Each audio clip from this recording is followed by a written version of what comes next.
He only wanted to return a lost wallet, but the photo inside changed everything. On an ordinary morning, surrounded by crowded buses and pale buildings in a city that never slowed down, Owen walked down the station stairs with headphones in and his thoughts far away. Just another day, another blur, another name missing at the end of his family tree. His father, his mother once told him, was someone who simply passed through.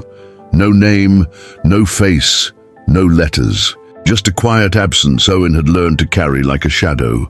The station was loud, as always, but that day, between the metallic screech of trains and the rhythm of rushing footsteps, something shifted.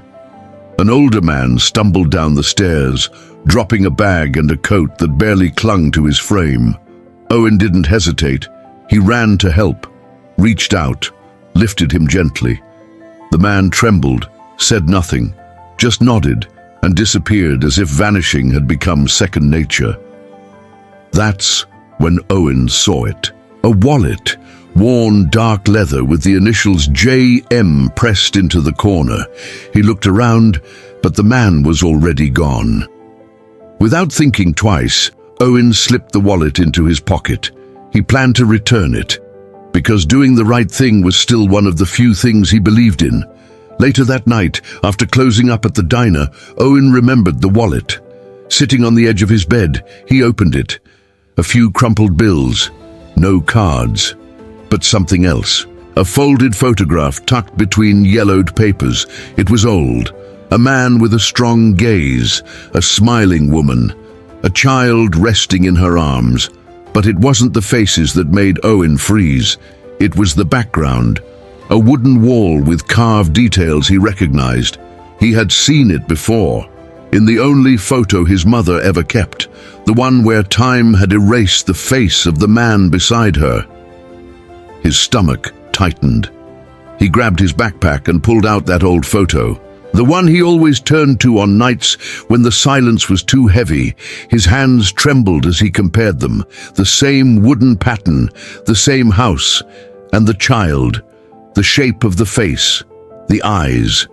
He stopped breathing. Sleep never came. The wallet sat untouched on the table. The photo stayed in his hands, and inside him a storm of questions began to rise. Who was the man he had helped? Why did he have this photo? Why did it hurt in a place Owen never knew existed? The next morning, Owen returned to the station. Same stairs, same platform. He searched. Nothing. He went back the next day, and the next, searching for a ghost. Something inside him refused to stop. Every time he looked at that photograph, something pulled him forward. On the fourth day, just before sunset, he saw him, sitting near the side exit. Same coat, same lost gaze. Owen walked toward him slowly. The man noticed but didn't speak, just stared, like something inside him recognized something lost. Owen didn't sit. He simply held out the wallet. "You dropped this." The man took it carefully. His eyes scanned the leather, then rose to meet Owen's. Something passed between them, a silence filled with weight. He nodded and slipped the wallet back into his coat. Owen hesitated. The words burned in his throat. All he managed was a whisper. "I saw the photo." The man blinked, not with fear, but with a sadness that felt hauntingly familiar. He didn't answer. He reached into his coat, pulled out the same photo, unfolded it, and placed it in Owen's hand. "Keep it." It wasn't a gift. It wasn't a gesture. It was release. Giving away something that still hurt to hold. Owen accepted it. The man stood, wobbled slightly, and turned to walk away. But before disappearing, he looked back once more. "You look like him." Owen froze. Like who? But the man was already gone. His footsteps faded into the city noise, and with him he took a truth Owen hadn't been ready to face. That night, something shifted. It was never just about a lost wallet. It was about a story that had never been told. And now, without permission, it had started to open. Maybe everything Owen had ever needed to know was hidden in that man's eyes. Maybe the stranger he helped wasn't a stranger at all. If you've ever felt like part of your story was missing, stay with me. This journey might open something inside you too, and if you believe in stories that reconnect what was lost, subscribe now. A new one begins every week. The next morning, Owen woke to sunlight pouring through the window, but his body still felt trapped in the night before. The man's face, that raspy voice saying he looked like him, the photograph in his hands, all of it looped through his mind like a quiet echo. He could no longer pretend it was just a coincidence. That man knew something, and for reasons Owen didn't yet understand, he was trying to say it without speaking. He opened the drawer of his desk and pulled out the envelope where he kept his oldest memories. 3 photos, a birthday letter from his mom when he turned 10, and a worn shirt button she once said had belonged to his father. He never knew if it was true, but he kept it like a charm. It was what he had. It was everything he had. Owen sat on the floor and spread the photos in front of him.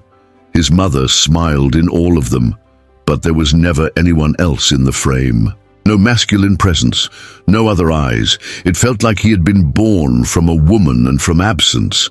He remembered the times he asked about his father, back when he was still a boy, still innocent, holding on to that strange hope only children understand. His mother always answered vaguely, "He left before you could remember.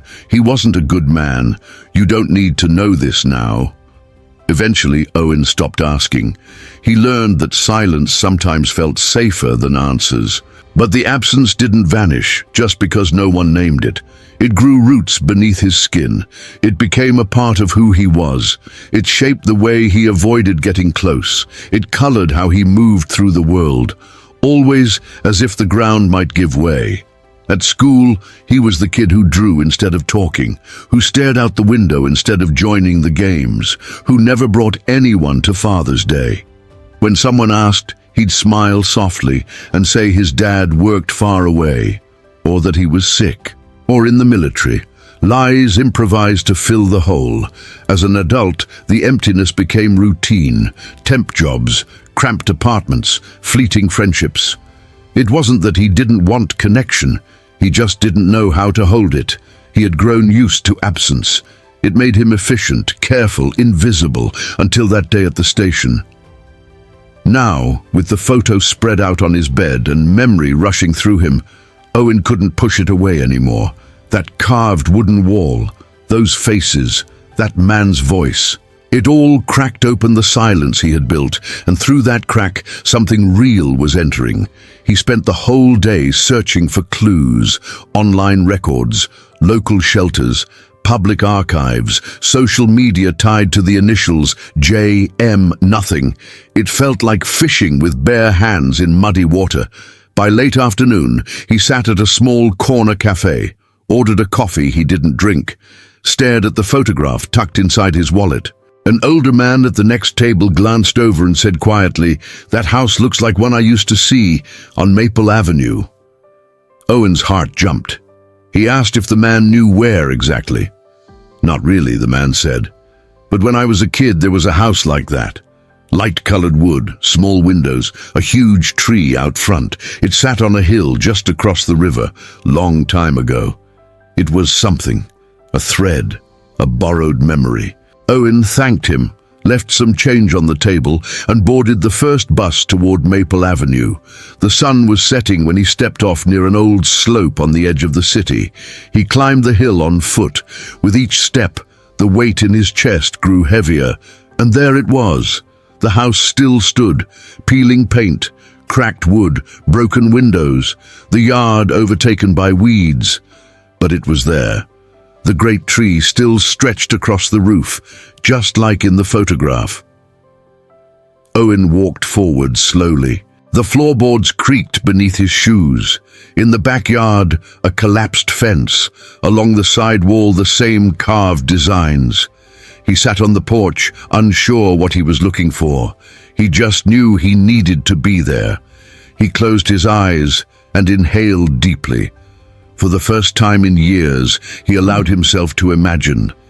A man coming home with a newspaper, a child running through the yard, a life that could have been his, but wasn't.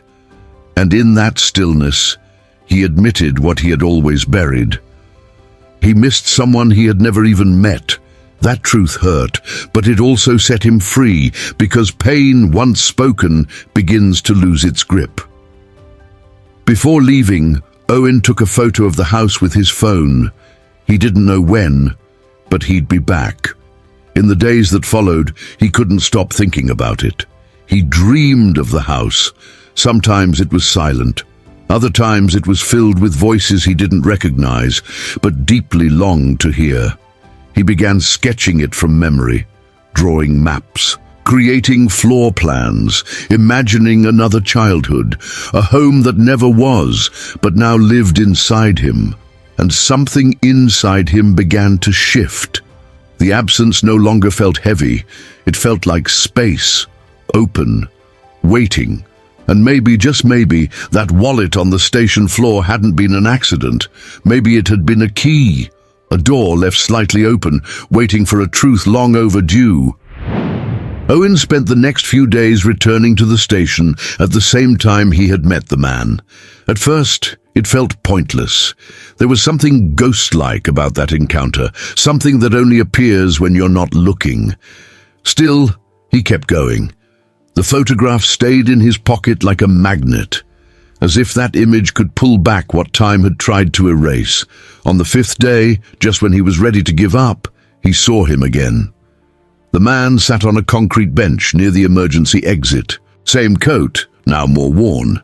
His shoes were soaked like he had been walking for hours. Owen paused before approaching.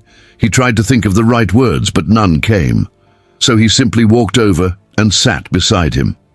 They sat in silence. Minutes passed.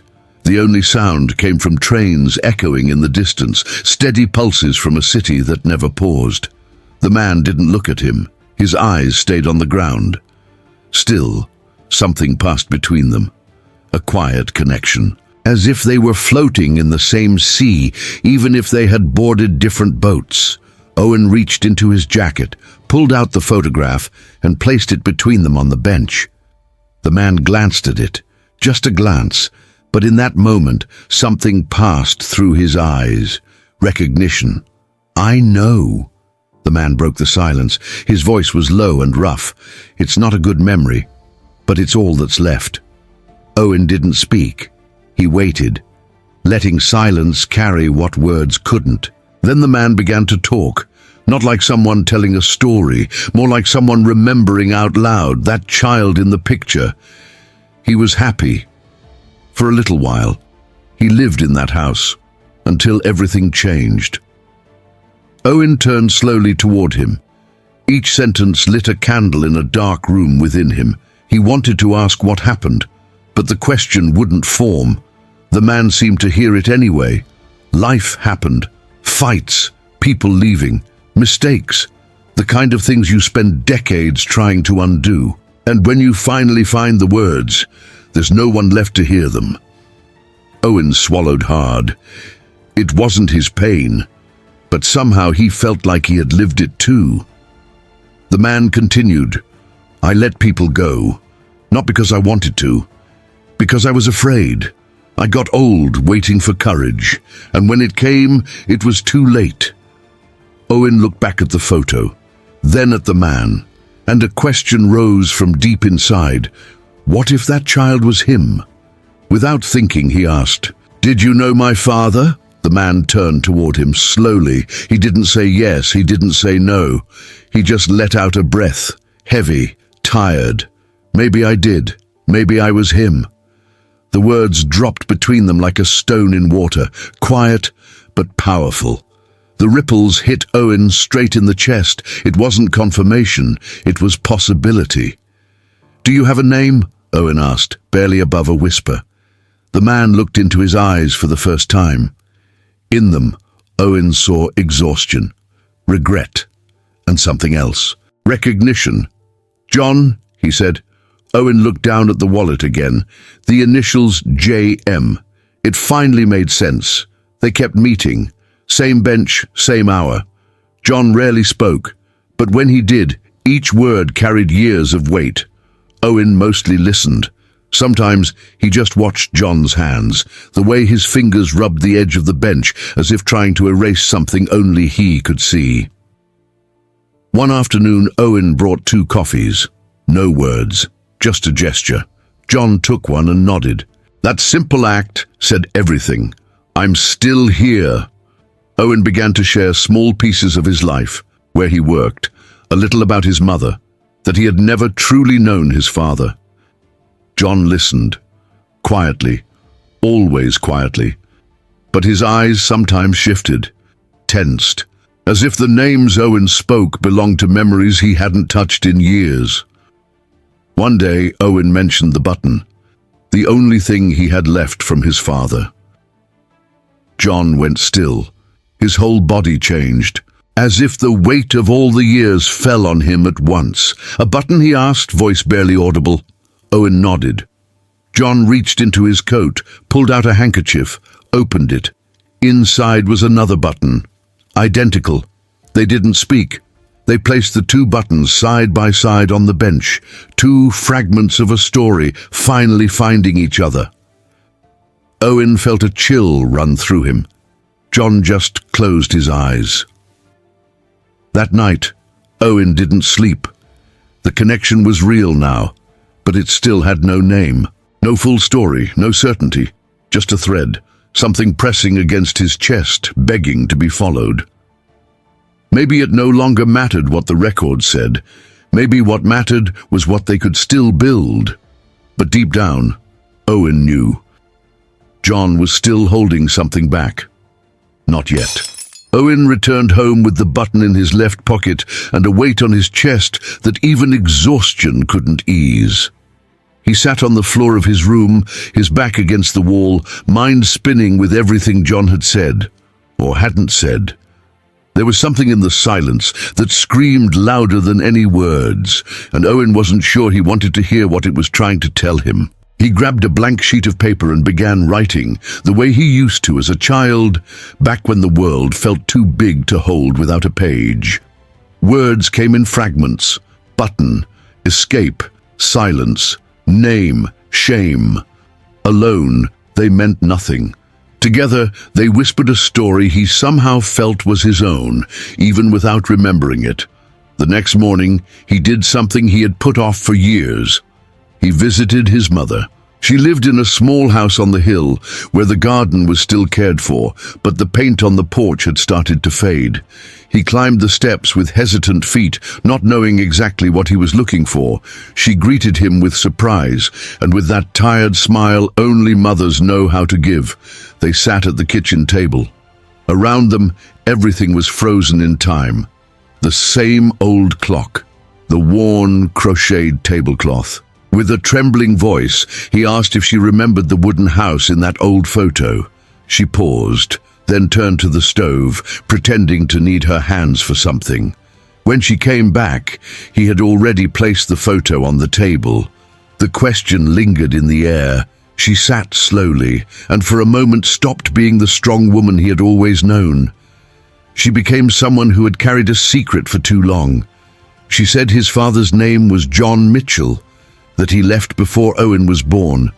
Not because he didn't love her, but because he didn't know how to love without hurting.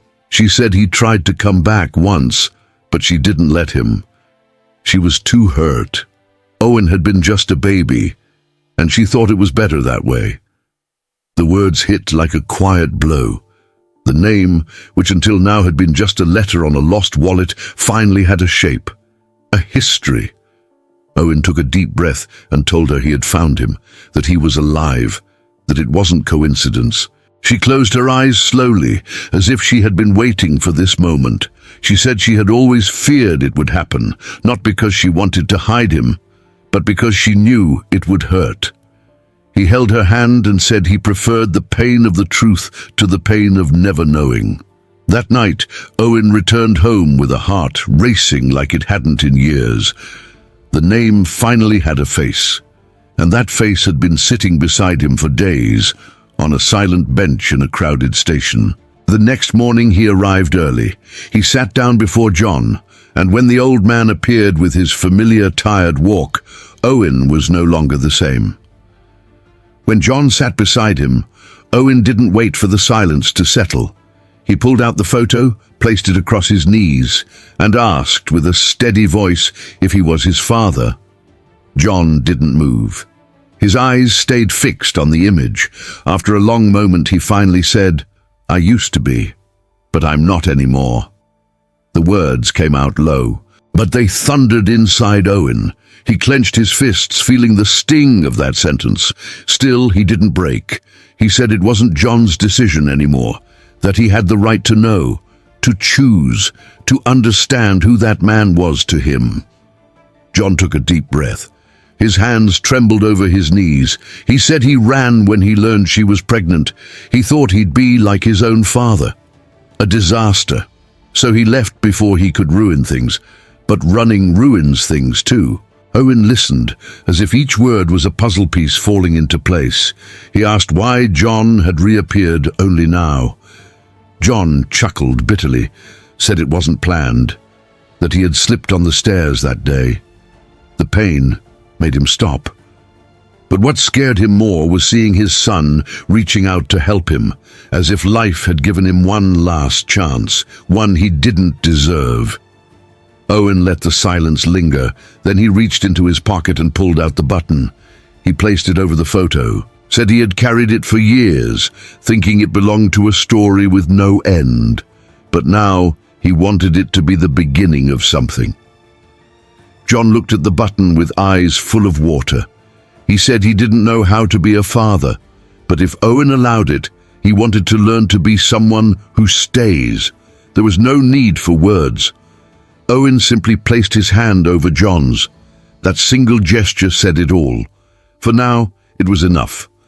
But something greater still needed to happen, because healing takes time. And some scars only begin to fade when they are finally seen by the one who caused them.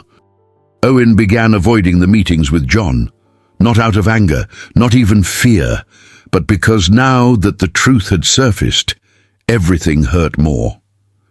The conversations that once flowed in shared silence now carried a different weight. Every word had sharp edges. Every glance held the expectation of something that still had no name. Owen needed space, but he didn't know how to ask for it. He buried himself in work, built routines just to avoid thinking, avoid remembering. But memories don't obey. They showed up in the middle of shifts, on the back of buses, and right before sleep, and they came with questions. Why now? Why him? Why the absence? Why the return? Why that look, full of regret and emptiness all at once? One night he came home later than usual, exhausted, hungry. His feet ached, but his chest ached more. As he reached his door, he saw John sitting hunched on the front steps. His hands were folded, eyes cast down. Beside him, a brown envelope, Owen's name written in shaky letters across the front. John didn't look up. He simply stood, said he only wanted to leave that, and slowly walked away. Owen didn't call after him, just picked up the envelope, stepped inside, and locked the door. He sat on the couch, holding it in his hands for a long while, afraid of what was inside. When he finally opened it, he found old papers, some letters never sent, a photograph with notes written on the back, and at the end, a freshly written letter in trembling penmanship. There were no apologies, no explanations, just confession. A man writing about his failures, not begging for forgiveness, just admitting defeat. John spoke of sleepless nights, empty streets, aborted attempts, and words that never made it out. He said he had spent years waiting for courage, and when it came, life had already moved on. He also said he didn't expect to be called father. He just wanted Owen to know that he existed, that he never forgot. Owen finished the letter with burning eyes and a chest so tight it barely allowed air. He placed the papers on the table and tried to breathe, but the breath wouldn't come. It felt stuck somewhere in the past. It was too much, too late, too everything. The next morning, he didn't go to work. He wandered the neighborhood streets until he reached the park he used to visit as a child. He sat on the same bench where his mother used to read to him. But now, he was the adult, and there were no more pages left to read, only a chapter waiting to be written. As the wind moved the leaves around him, Owen realized the deepest wound wasn't what John had done. It was what could have been. His father's absence had left spaces he had learned to fill alone, and now John's return threatened to rearrange it all. It wasn't just reconnection, it was an earthquake.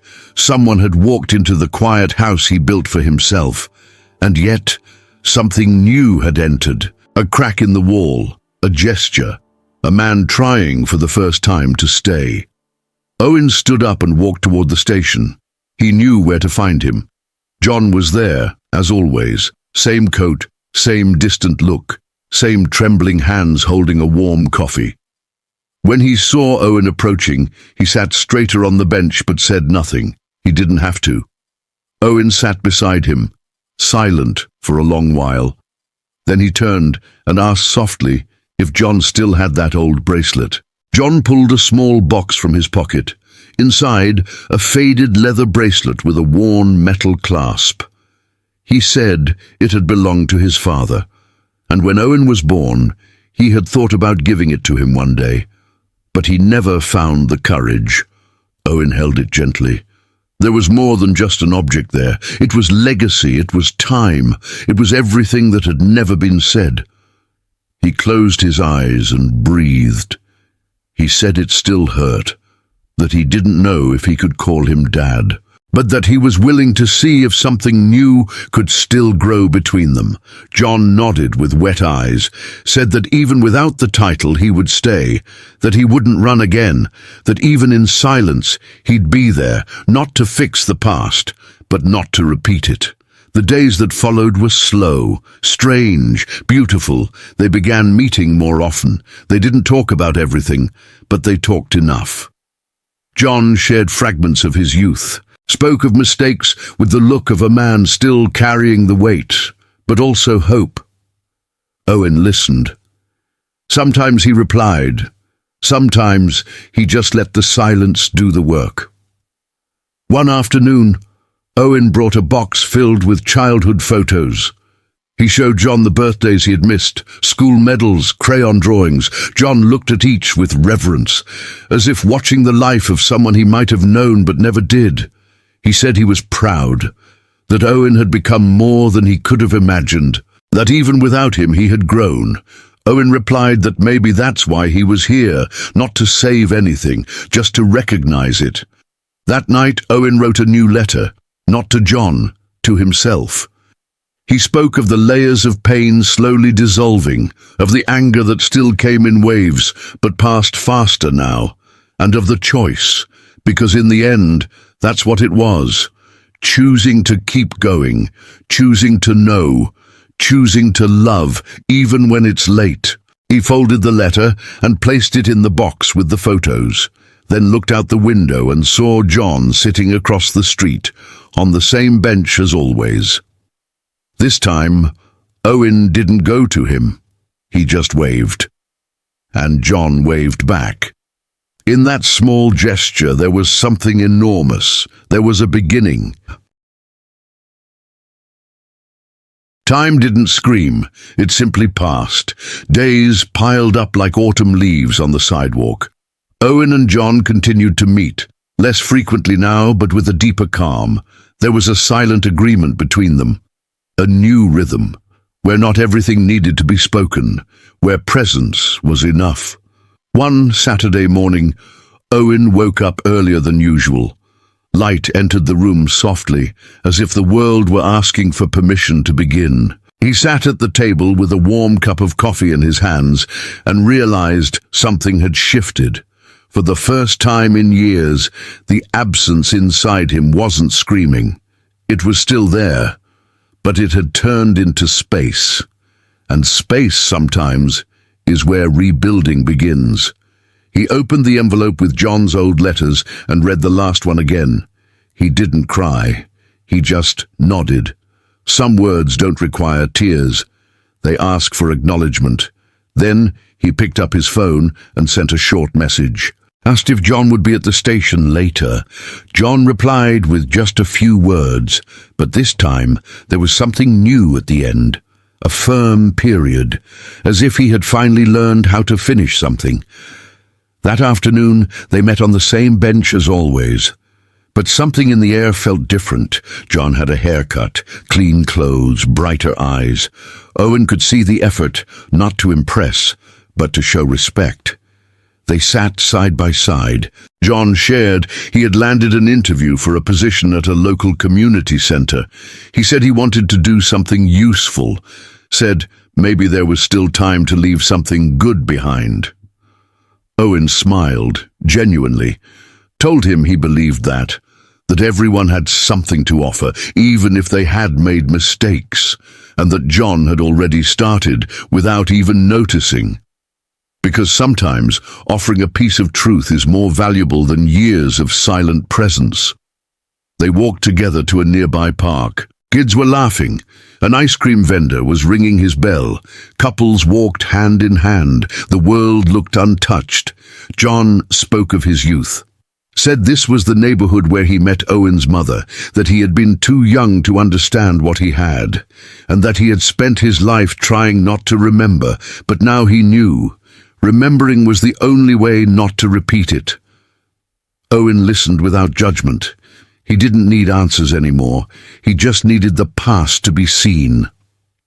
And in that moment, John was seeing it for the very first time. They sat under the shade of a large tree. Owen reached into his pocket and pulled out a small wooden box. Inside, the leather bracelet, the old button, a copy of the photograph, and the letter he had written to himself. He handed it to John, saying it was everything he had carried until now, and that he was ready to share it. John took the box with trembling hands, said he wasn't sure he deserved it, but he would accept it like a gift he hadn't asked for, but one he needed. He promised to take care of it, promised not to disappear again. Days later, Owen brought John to visit his mother, not as a formal introduction, but as a necessary chapter. She welcomed them with caution. The past between them was still fragile ground. But when she saw John at the door, shoulders lowered, eyes steady, she simply nodded. Said she wasn't expecting apologies, just peace. He asked her to sit down, then began to speak, not like someone trying to fix the past, but like someone finally taking responsibility. She listened, and when he finished, she said only one thing, that Owen had become someone better than any apology. Afterward, they walked in silence. Owen asked if he was okay. John said yes, that for the first time it felt like things were in the right place, not fixed, but seen. Time kept moving. Owen got a new job. He began teaching art to teens from vulnerable backgrounds. Said he wanted to help boys like he had been, boys who grew up with holes where structure should have been. John would come with him sometimes. Sat quietly in the back of the room, watched, smiled. They didn't need long conversations anymore. A gesture was enough, presence was enough, just knowing the other was there. One evening, as the sun set behind the lake, Owen said that forgiveness isn't forgetting. It's remembering without feeling the same pain. John listened with moist eyes, said he understood that the greatest gift Owen could ever give was being there, in that moment, sitting beside him. Owen replied that he hadn't done it for him, he had done it for himself, because carrying the weight of anger is also a kind of prison. John nodded, and for the first time, smiled without guilt. In the final scene they shared that year, they stood together in front of the old wooden house. Owen had received permission to visit it through a preservation non-profit. The paint was still peeling, the windows still broken, but something had changed. It was as if time had slowed down just enough to let them touch the walls with a new memory. They walked inside together, step by step. Owen stopped in the living room and said he remembered almost nothing. But still, he felt like the place had always been a part of him. John replied that even when memory fades, the body remembers. And maybe, just maybe, walking through that house meant retracing a path they never got to finish. Owen took a small frame from his backpack, placed the old photo inside, set it gently above the stone fireplace that still stood strong. He said this was the end of one chapter and the beginning of another. John exhaled slowly, said he never thought he'd live to see this moment. But now he understood. Sometimes it's not about doing everything right. It's about staying long enough to do something right. As the sun dipped behind the trees, they sat side by side on the front steps. They didn't speak for a long time, just watched the world breathe. The silence wasn't empty anymore. It was full of peace, of presence, of a story that was no longer built on what was lost, but on what could still be created. Owen adjusted the bracelet on his wrist. John folded his arms over his knees, and the two of them together finally understood that the past may be heavy, but the future is still a blank page. And sometimes all it takes is the courage to begin again.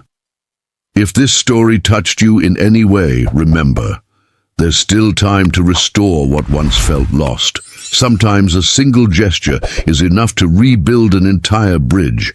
And if you believe in the power of second chances, subscribe now. Every week, a new story just like this one, crafted to warm the heart and remind you that no one is ever truly alone.